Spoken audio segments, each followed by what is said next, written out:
Hey guys, welcome back. Happy Friday.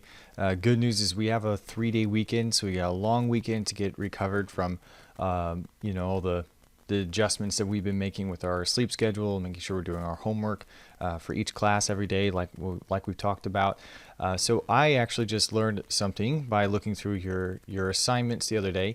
It appears that some of you guys have been taught some interesting algebra methods from your 8th grade math teacher last year.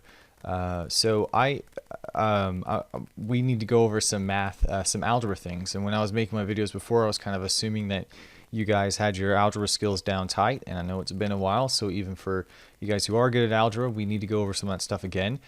So the last two assignments you guys did, which would be 1-3 and 1-4, on the back side of those assignments, I think there were some issues where you guys were struggling with setting up the equations and being able to solve the equations because our algebra skills were lacking. I also made a survey, so if you guys will fill out that survey today for me, that would be great. Just a Google form. It will record your email address or whatever, so that we can make sure that you're just submitting one of them. But if you'll go ahead and fill that out for me, I'm going to use that data to make changes to my class as we go forward, to see like what your stress level is and how you guys are doing and how you guys feel about the class. Okay, so very important. Just be honest to me. I can take it. Don't be like brutally honest, but tell me how you feel. Okay. So we're gonna spend, when we come back on Tuesday, I'm planning on spending maybe around 4 days if we need it, going over our algebra skills again. So if you guys didn't have the best experience with algebra last year, the good news is there's not a whole lot of algebra that we need for geometry, but there are some basic skills that we will need for this year. Most of my students, we can just kind of figure those out as we go if there were some rough spots, but I think we need to really focus in and make sure you guys are solid down with those skills before we move on and before we can finish up this unit even. Okay, so not a big deal. We'll do that and we'll go through it together. It'll give me a 3-day weekend to kind of prepare some materials together that I usually don't have to go through, but that's okay. So let's go ahead and look at a few examples. Looking at number 1 here, what do you notice about this segment? So here we have a segment AB, and we have segment BC. You notice these little markings here. We call those congruency marks or tick marks. They both have 1 mark on them. So it tells us that these two are actually congruent to each other. So segment AB is congruent to segment BC. And if they are congruent, then that means if AB has a length is given by the expression x plus 4, then that means the expression for BC also has to be x plus 4. Now, if I wanted to solve for the value of x, I could set those two equal to each other, and I would have x plus 4 is equal to, do I have another one? Yeah, x plus 4.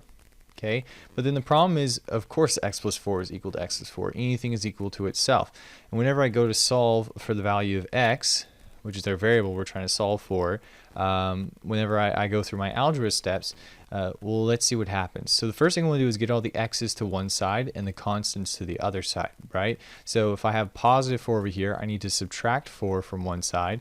Now, it used to be equal, it used to be balanced, but now that I took away 4 from one side, I also have to take away 4 from the other side as well to keep it balanced, okay? That's what the whole equation of the equal sign is saying, that they're balanced. So if I subtract 4 from one side, let me subtract 4 from the other side. And when I do that, I'm left with x, because 4 minus 4 is 0, right? So x is equal to x. Well, that's kind of interesting. Of course x is equal to x. That doesn't help me at all. So we can't actually do this. Well, you can, it's just not very helpful. So instead what we need to do is set up another equation where we have x plus 4 and x plus 4, and over here we have AC, which is the distance between points A and C. So they tell us the whole thing adds up to 24. So there's two things you can do. If we know the whole thing is 24 and B is the midpoint that cuts it in half, then what is the x plus 4 going to have to be equal to?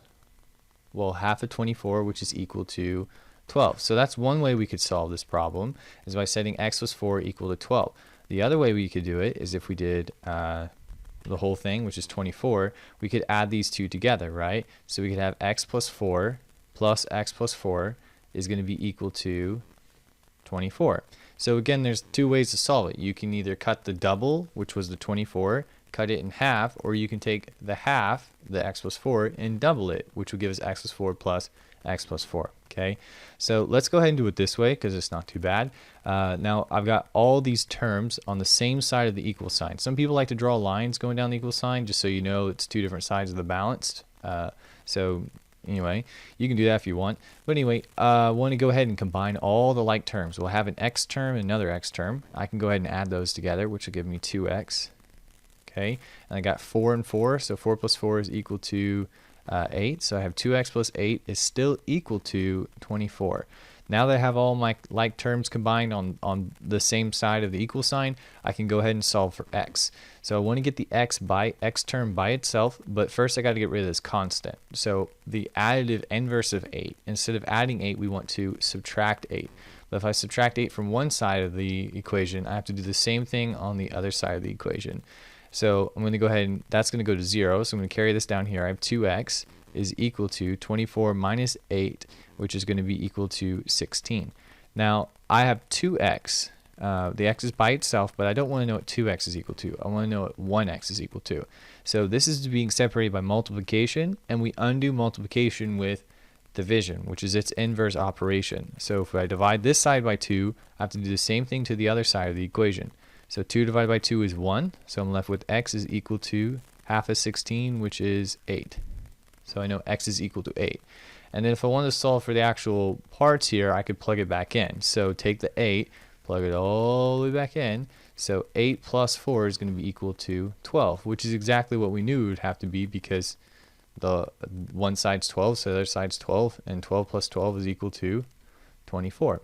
The other way we could have solved this is by taking half of the double. So we would have x plus 4 is equal to half of 24, which is 12. And this is way easier, right? Just subtract 4 from one side, subtract 4 from the other side, which is going to leave us with x is equal to 8. That's a lot easier than this way, right? Okay, that's okay. Let's do another one. All right, so here we have 2x plus 3, and this one, and then the whole thing is 5x plus 1. So on this one, we see again that the congruency marks. So if this is 2x plus 3, so is this side over here. Now, I can't cut this one in half very easily because they're odd numbers. Half of 5 would be 2.5. So what I actually want to do is add these together. So 2x plus 3 plus 2x plus 3. So I'm going to set up my equation. So 2x plus 3 plus another 2x plus 3 has to be equal to 5x plus 1. I'm going to set up my equation. Alrighty. Then combine your like terms. 2x plus 2x is going to be 4x. 3 plus 3 is going to be equal to 6. And that's all going to be equal to 5x plus 1. And then notice I have x's on here and x's on this side. So what I want to do is I want to move all the x's to one side of the equation, all the constants to the other side. So I could subtract 5x, but if I take away 5x, it's going to make this number negative. So I want to subtract the smallest number of x's, which would be the 4x. So if I subtract 4x from one side, I got to do it to the other side.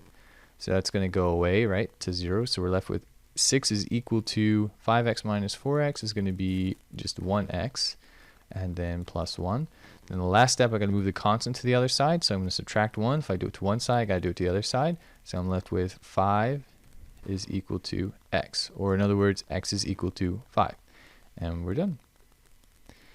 All right, this time they tell us B is the midpoint of AC. Well, if B is the midpoint, then that means it cuts the two parts into two equal halves. So this side is equal to that side. So I should be able to set up an equation between those two expressions. So I know that 4x minus 8 has to be equal to 56. And now I'm ready to solve now that I have my equation. I know that if this side is 56, this side has to be equal to 56 as well. So I can set them equal to each other. All right, so if I want to get the x's by itself, so I want to move the negative 8 to the other side. I do that by adding 8 to this side, so it goes away. If I do it to one side, I have to do it to the other. So I'm left with 4x, because these are going to go to 0, is equal to 64.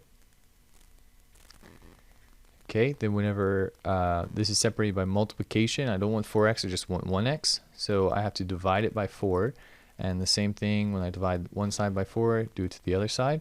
So I get x is equal to, and I've got this nice calculator here, which is pretty fun. So I can do 64 divided by 4, which is going to be equal to 16. So x is equal to 16. All right. That's it. So hopefully just the algebra, setting up the equations, this is what I want to see. I want to see your algebra.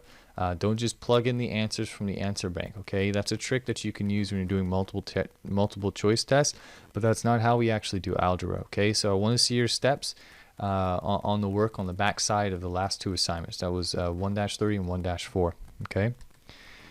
All right, so for today, we're going to do the Pythagorean theorem, the distance formula, and the midpoint formula, which you should know these from 7th grade or math or pre-algebra.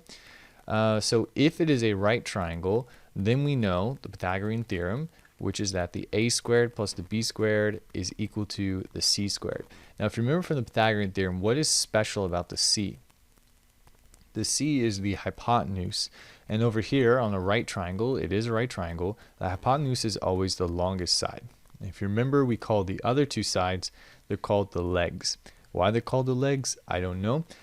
Something I noticed, I think 2 years ago, is that if these are called the legs, what is in between the legs of a right triangle?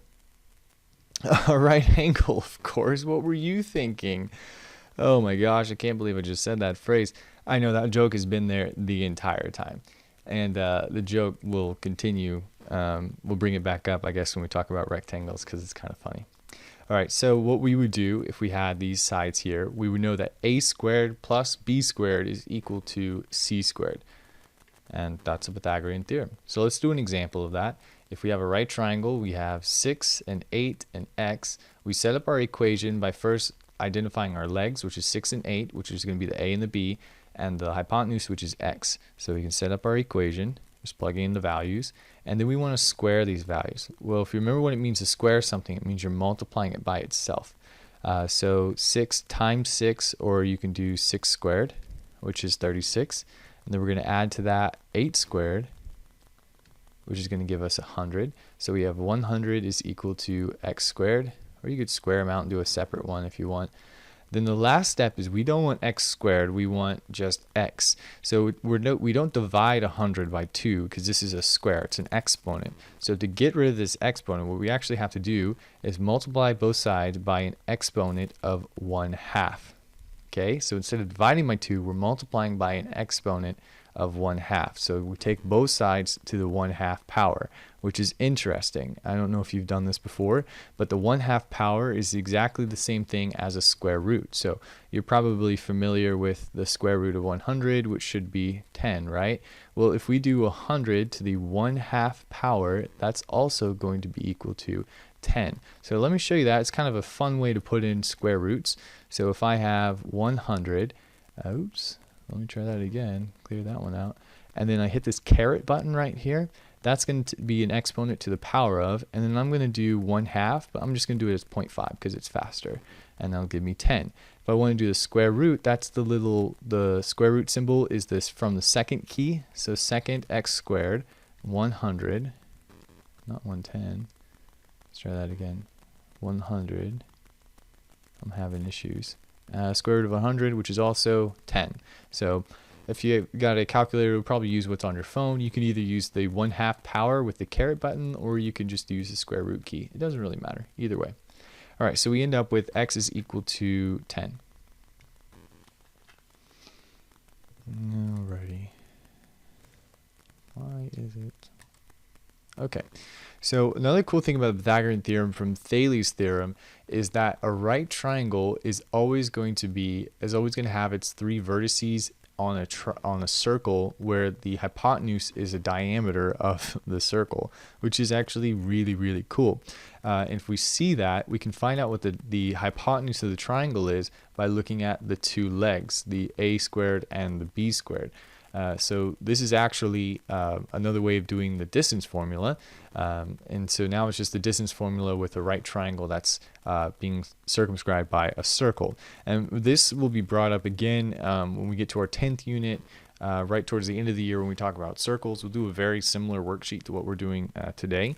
And we'll talk about it in the context of circles. We'll also bring up Pythagorean theorem with the 9th unit, and also Thales' theorem again in the 6th unit. So all over the place, a lot of fun stuff. So let's look at the distance formula. So the distance formula is actually based on the Pythagorean theorem. So if we want to know the length of C from this point up here to this point down here, and this is the -3, +3. So our x sub 1, saying this is our point 1, that's what the 1 means, is -3, and then the y term is +3, okay? And then our second term, our second point, which is x2, y2, is going to be +4 and -2. Okay, so if we want to go from our first point to our second point, we want to know the length of this side here, we can use the Pythagorean theorem. So the first thing we want to do is find out what are the lengths of our two legs here, and then we can take the square root of them, right? So c squared is equal to a squared plus b squared. That's a Pythagorean theorem, just rearranged a little bit. And then in order to find out what not c squared is, but what c is, we would take the square root of both sides. Okay, that's how we undo a square. So we end up with c squared is equal to a squared plus b squared. Well, the length of a and the length of b are actually given by subtracting the sides. So a is going to be the x squared minus, or the x2 minus the x1. So we're going all the way from 4 all the way over here to -3. So how long is a? Well, 4 minus a -3 is going to be a distance of 7. So this is actually going to be a 7 here. Yeah, I guess I'll do that in a second. And then the same thing over here. We're going from our y1 minus our y2, which is going to be, or our y2 minus our y1. So that's -2 minus 3, which is going to be a distance of -5, or which is going to become positive anyway. It doesn't really matter. All right, so from that, if we plugged in these values for a and b, we would get the distance formula, which is the square root of x2 minus x1 squared plus y2 minus y1 squared. You should know that already from middle school. So then all we would have to do is plug in the values. So our x2 is going to be 4 minus our x1 of -3. So 4 minus -3 squared plus y2 minus y1, which is -2 minus 3. And then square that as well. And then from there, if we do minus a negative, it becomes plus a positive. You've probably seen that before, hopefully. So that becomes plus a positive. If we're taking away debt, we're actually adding assets, is another way you can think of that, which would give us 7. And then -2 minus 3 is going to be now -5. But what happens when we square a negative value? So if I take this -5 and I square it, that's going to give me a positive 25. Well, it's supposed to be positive, so what I did wrong is I forgot to put it in parentheses. So -5 in parentheses squared will now become a positive value. So if you don't put it in parentheses, it'll do negative parentheses 5 squared, which will give you -25. So you do have to be careful with that. Another way you can do this is whenever you're squaring something, just drop the negative and you won't have to worry about it. So when we put that in the calculator, we're going to have 7 squared plus the 5 squared. You can do 5 squared, or you can do the negative in parentheses, but it's going to go away anyway, which gives us 74. And then the last step we have to do is take the square root of that. So I'm going to do caret 0.5 to get the square root of 74, which is going to be a decimal approximation of 8.6. So 49 plus 25, and then when we take the square root of that, we get about 8.6. All right, so that's the length of the distance for the diameter of C using the Pythagorean theorem. Now, if you notice here, this 7, that's what we found from the distance formula, right? If I'm going from 4 to -3, how far am I traveling on the number line? 7. If I'm going from +3 to -2, how far am I going down? 5. So what we were really doing, this right here, is the Pythagorean theorem. So a squared, which was 7 squared, plus 5 squared, and even though it was negative in the distance formula, the positive 5 would do the same thing. It's going to be 49 plus 25, then a square root of 74, which gives us the 8.6. So distance formula essentially is the Pythagorean theorem, and if you want to think of it as a Pythagorean theorem, that's how I prefer to do it. I don't actually like the distance formula. I think it's kind of nasty, but the Pythagorean theorem is much more appealing to me. All right, so let's do another example. We're going to find the distance going across here. We could do the distance formula again, so we will label our points down here. I'm going to call this one our x1, y1, because this is our first ordered pair, and then our second point is going to be x2 and y2. So x2 minus x1 is going to be 6 minus a negative 3. So we can put that in here if we want. And then the y2 minus y1 is going to be negative 4 minus 8. Whenever I subtract a negative, that becomes plus a positive, which would give us a positive 9 and a negative 12. So 9 squared plus negative 12 squared. Whenever I square those and put that in the calculator, so we have 9 squared plus, I'm just going to drop the negative and just do 12 squared, because again, whenever you square a negative, it becomes positive anyway, which is going to give us 225. Then the last step, I need to take the square root of that, which is 15. So the distance across here is going to be 15. Now we could have done this exact same thing using the Pythagorean theorem. So if I'm going from 6 to negative 3, that's the length of this side here. That's going to be from positive 6 all the way down to a negative 3. So what we would do is we would add the negative 3, the positive 3 distance to the positive distance of 6, which would give us a total of 9 altogether.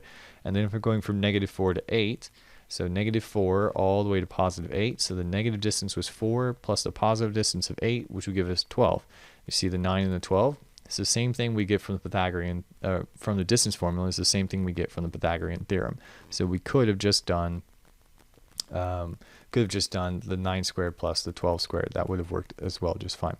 All right, I want to show you what happens if you switch the order of your first and your second point. So this is the x1, y1, the x2, y2, and then notice here I just switched the order.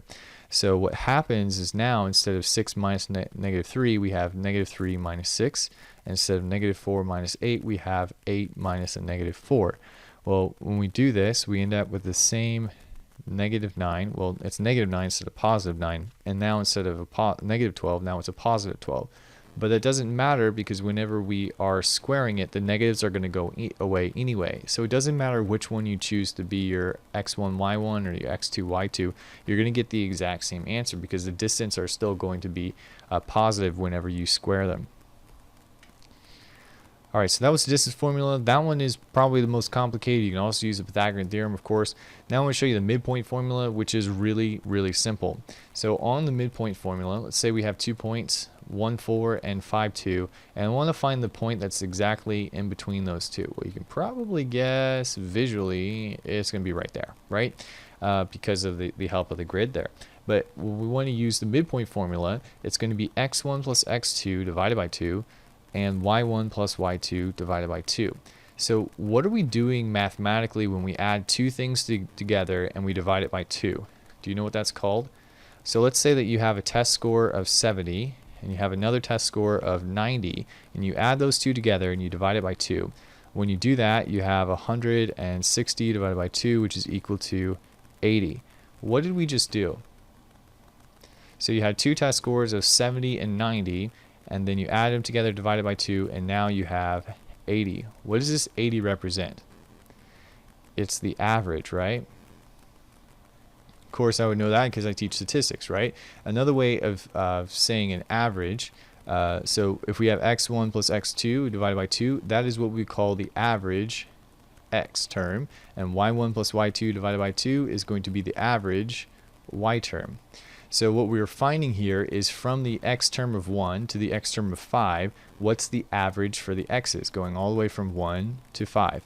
Well, 1 plus 5 is going to be 6. Half of 6 is going to be 3. So that's the average x term. And then the average y term going from 2 all the way up to 4. 2 plus 4 is 6. Half of 6 is 3. So the midpoint is going to be in the form where we have the average x, which we said was 3, and then the average y, which we said was 3 as well, which is this point right here, 3, 3. So let me show you that graphically and how this works out. So if you follow the x terms, which are going to be these green terms, so x2 and x1 is going to be 5 plus 1. So we have 5 plus 1 divided by 2, and the y terms are going to be the 4 and the 2. So 2 plus 4 divided by 2 as well. Okay, and the order in which we switch these doesn't matter at all because the commutative property of addition doesn't matter the order in which we add. And so visually what's going on when we take the average of the x's, we're going from 1 of the x term all the way to the extreme one of 5 over here. So what's halfway between 1 and 5? We'll add them together, divided by 2, and you get 3. So visually, that's what this line is here. We're saying the average x from 1 to 5 is going to be an average of 3. This is the average x, which is an x value of 3, which would be this part right there. Okay, then for the average y, we're going from 2 to highest y, a maximum of 4. And so what's halfway between 2 and 4? Well, that's going to be 3, right? So our average y value is going to be 3. And where these two intersect, an average x value of 3 and an average y value of 3 is going to be the midpoint, which is going to be the point 3, 3. And so that's where the formula for the midpoint comes from. All we're doing is finding the average of the x's and the average of the y's, which will give us the midpoint between the two endpoints given in the graph. Now, with a circle, when we're given two endpoints of a diameter, we find the midpoint, which you can visually kind of see. Of course, it has to be there, by using the midpoint formula, and that's what we're using. So if I want to do the average of the x's, which is -5 and 1, and then the average of the y's, which is 0 and 0, -5 plus 1 is going to be a -4. Half of -4 is going to be -2. And then 0 plus 0 is 0, divided by 2 is going to be still 0. If you have nothing, you give it half of it to somebody and half to the other, you gave both of them nothing, right? All right, so that's going to be the point -2, 0, which of course is in the middle of the circle because it's the midpoint. All right, so that's it. We spent like the first 10 minutes just doing a bit of algebra review. The whole thing kind of felt a little bit like algebra review, but that's okay. And we'll get right into the assignment. So this is an assignment we normally would be able to use a compass, which is a lot of fun to actually draw our circles. This would be the first assignment that we actually use compasses in class, but we can't do that until we get back in person. So I will show you the part with the compass, but you don't have to worry about drawing the circles at home unless you just want to try to do it by freehand. If you really like art, you can, but if not, I wouldn't worry about it. So we want to find the midpoint of the 2 points, so the average x and the average y, to find the midpoint of the 2 points. So basically, graph the 2 points, -2, 0, so x value of -2 and up 0, and then the x value of 8, so over 8 and up 6. So graph those 2 points. If you have a ruler, that's great. You can also draw a straight line from there. If you don't have a ruler, you can use a book or something like that, or a debit card. That's a great idea. You can use a debit card as a ruler for the short distances on the piece of paper.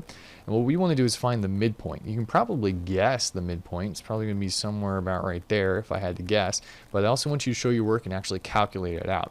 So find the midpoint, find the average of the x's, which is going from a range of -2 to +8. So we're going to do -2 plus 8. And the y values are ranging from 0 all the way up to a +6. So if we do -2 plus 8, that's going to be +6 divided by 2, which is 3, and then 0 and 6 is also 6 divided by 2, which is 3. So our midpoint is at the point 3, 3. And that should be one of your answers on the side, so you can go ahead and cross that out. So pretty simple.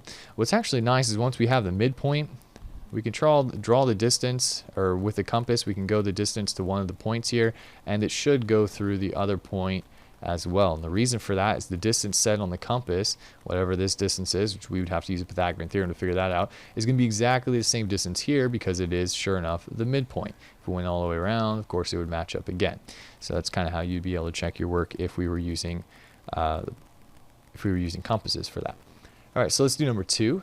So we have the point -6 or 6, -2. So yeah, 6, -2, and then -4, +3. We want to find the midpoint, which if I guess is going to be about right there. I think that's it, but we'll go ahead and calculate it out. So if I'm going from a range of x range from 6 to -4, so it's going to be 6 minus 4, or -4 minus or +6, and then 3 minus 2.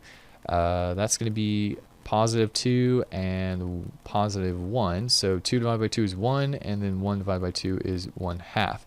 So it is the point 1 and 1/2, which is right there. And then if I took my compass, I could verify that that is the midpoint by, sure enough, it goes through both points. So we know we did it right. All right, number 5. So we want to go from the point 0, 0 to the point 12 and 5. So I'm going to guess it looks like somewhere like right there. That looks about halfway. So we can actually solve for that using, we want to not find the midpoint on this one. Let me look at the instructions real quick. Yeah, on this one we actually, well, we do want to find the midpoint. We also want to find the diameter and the radius. So we're going to do all of our formulas. So the first thing, to find the midpoint, we're going to go from 0 to 12. And so that's 0 plus 12 is 12. Half of 12 is 6. So the first one is going to be 6. And then 0 and 5 is 5. And then half of 5 is 2.5. So our midpoint is going to be 6 and 2.5, which you can graphically see that. And you can also calculate it using your midpoint formula. Then we want to find the diameter. So the diameter is going to be the distance going all the way across here. Well, we can actually look at this as the Pythagorean theorem. So if we're going from 0 all the way over here to 12, and then we're going from 0 all the way up to 5, that's going to tell us what we're going to put into the Pythagorean theorem. If not, you can always use the distance formula, so 12 minus 0 and 5 minus 0, which is going to be 12 squared and 5 squared. But that 12 and that 5 is going to be this length down here, 12, and this length up here, 5. It's the Pythagorean theorem. So put that in your calculator. We're going to do 12 squared. I get better at that. So 12 squared plus 5 squared. Okay, it's going to be 169. Then we're going to take the square root of that. So caret 0.5, which is 13. So the distance is going to be 13. So that's going to be the distance for the diameter. So if the whole length here is 13, what is the radius length going to be? We are making a circle here. So the radius length is going to be exactly half of that value. So half of 13 is going to be 6.5, right? So you can do the radius of 6.5. And once we have this radius of 6.5, which actually you can even measure out 6.5 down here, which is kind of fun. This is what we would have been able to do. So that is sure enough 6.5. And then I draw that from the center of our midpoint and go all the way around. And it sure enough, it goes through both of them. So that is the correct radius, and this is the correct midpoint. If we had our midpoint off, then our circle wouldn't go through both of our points. And if our radius was too long, then it also still wouldn't go through both of our points, if it's too long or too short. All right, let's do another one, 6. So kind of the same thing. Going to do the first find the midpoint, then do the Pythagorean theorem to find the distance, and then cut it in half. So we're going from -2 to +6. So -2 plus 6 is going to be 4. Half of 4 is 2. So that means this is going to be our point right there, right? And then 2 plus -4 is -2. Half of -2 is -1. So our midpoint is 2, -1. And then to find the Pythagorean theorem, find the x2 minus the x1. It's going to be 6 minus -2 and 4 minus 2. When we subtract a negative, remember that's going to become plus a positive. So we're left with 6 plus 2, which is 8. And then -4 minus 2, which is -6. When we square the negative, it's going to go away anyway. So I'm just going to leave it off even when I put it in the calculator. So we're going to have 8 squared plus 6 squared.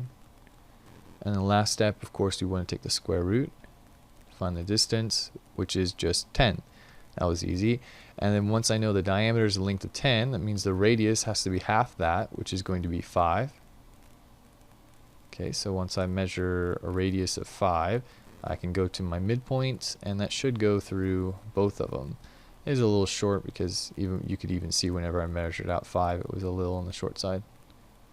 And if I did that, it would be a little too long, but I guess that one worked out a little bit better. Okay, so we're good.